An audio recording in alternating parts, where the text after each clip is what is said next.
Une fois que votre diagnostic est fait, votre mission n'est pas terminée. Vous avez compris ou pensez comprendre ce qu'a l'animal. Le propriétaire, lui, pas forcément.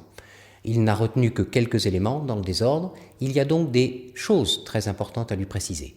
Premièrement, lui expliquer ce que c'est qu'un souffle. Ceci d'ailleurs mérite d'être expliqué dès le départ. En fait, il est souvent venu parce que son chien avait un souffle, mais il ne sait pas ce que c'est. Il faut lui dire qu'un souffle, ce n'est pas une maladie, c'est juste un symptôme, c'est-à-dire le reflet à l'auscultation de turbulences qui existent à l'intérieur du cœur alors qu'elles ne devraient pas exister. Mais le souffle en lui-même n'a pas de signification pronostique. Il existe des souffles extrêmement puissants qui correspondent à des choses anodines, par exemple un canal artériel de petit diamètre. Il existe des souffles extrêmement ténus qui correspondent à des choses gravissimes. Donc le souffle doit toujours donner lieu à une exploration supplémentaire. À partir de l'identification du souffle, en revanche, il faut expliquer au propriétaire, par exemple, ce souffle apexien gauche correspond à une fuite de la valvule mitrale. Le mieux est de lui faire voir sur un schéma à quoi correspond cette valvule mitrale et là, il aura l'impression de participer. Tout ceci est très important parce que vous allez l'impliquer dans le cas de son chien et donc en arriver à un autre stade capital du suivi du cardiaque qui est l'observance dont nous parlerons une autre fois. Premier élément important, vous avez été dirigé ici pour un examen cardiaque sur votre chien parce que votre chien a un souffle. Il est très important que je vous explique ce que c'est qu'un souffle. En fait, un souffle, ce n'est pas une maladie. Un souffle, c'est un symptôme, comme le fait de tousser, par exemple. C'est à l'auscultation le reflet de turbulences qui existent à l'intérieur du cœur, alors que normalement, il n'y a pas de turbulence à l'intérieur du cœur. Ces turbulences correspondent à une anomalie. Cette anomalie, il va falloir la déterminer et la diagnostiquer. C'est ce qu'on fera en échocardiographie notamment, où voici la visualisation en Doppler couleur d'un souffle d'insuffisance mitrale. Mais ce souffle, en fait, en lui-même ne veut rien dire. C'est pour ça qu'il faut aller plus loin.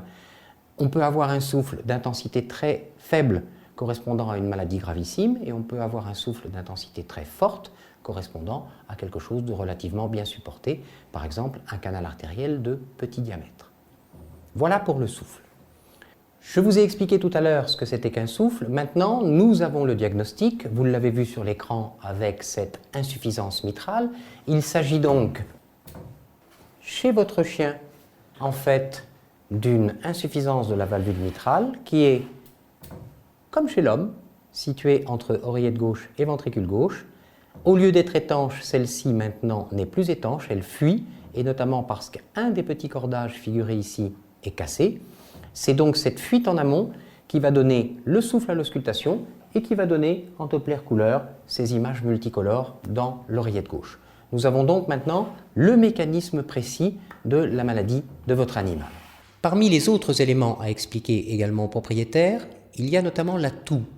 Il faut bien lui expliquer que dans beaucoup de cas de figure, par exemple, on ne fera pas complètement disparaître la toux. Il ne faut pas qu'il s'attende à ça. Et donc, le simple fait de la ramener à des proportions supportables est suffisant.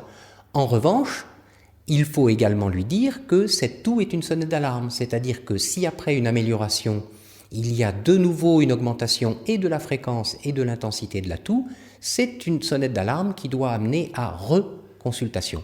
Tous ces éléments sont très importants à expliquer. On peut même apprendre au propriétaire à surveiller son chien. Un élément déterminant publié récemment nous permet de dire qu'un chien qui dort avec une fréquence respiratoire au repos de plus de 40 par minute est un chien qui a un problème majeur d'infiltration d'œdème.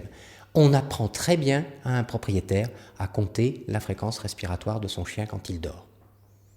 Votre chien a une baisse de sa tolérance à l'effort. C'est normal. Maintenant, vous avez compris pourquoi, ça vous avait alerté dès le départ. Maintenant que nous savons qu'il a un problème cardiaque, c'est logique. Et cette baisse de la tolérance à l'effort, il la conservera malheureusement. En effet, à cause de cette maladie cardiaque, le sang est redistribué vers les organes principaux, notamment le cerveau, les reins, au détriment des muscles. Donc ces muscles étant un petit peu sous-irrigués, il est normal que sa tolérance à l'effort soit diminuée. Ça n'est pas le problème le plus important. En fait, le plus important pour vous va être de surveiller la toux et la respiration de votre chien. La toux est un élément déterminant. Il vous avait alerté, ce signe déterminant, et du coup, le traitement va calmer cette toux. Non pas la faire disparaître, mais la calmer sérieusement, pour lui rendre un quotidien parfaitement supportable. Le jour où cette toux réapparaît de manière préoccupante, c'est votre signal d'alarme, c'est le petit gyrophare qui veut dire qu'il est grand temps de représenter votre chien à la consultation. De même, la surveillance de sa respiration, et notamment sa respiration au repos, est un élément absolument capital. Si vous voulez même quelque chose de très précis et de très pragmatique, lorsque votre chien dort, comptez ses mouvements respiratoires. Si ceux-ci sont pendant le sommeil, et j'insiste bien, pendant le sommeil, supérieurs à 40 par minute, c'est un signe d'alerte qui veut dire que ses poumons sont de nouveau infiltrés par de l'œdème. C'est très simple à surveiller et ça vous permettra donc d'avoir une appréciation tout à fait précise de la situation.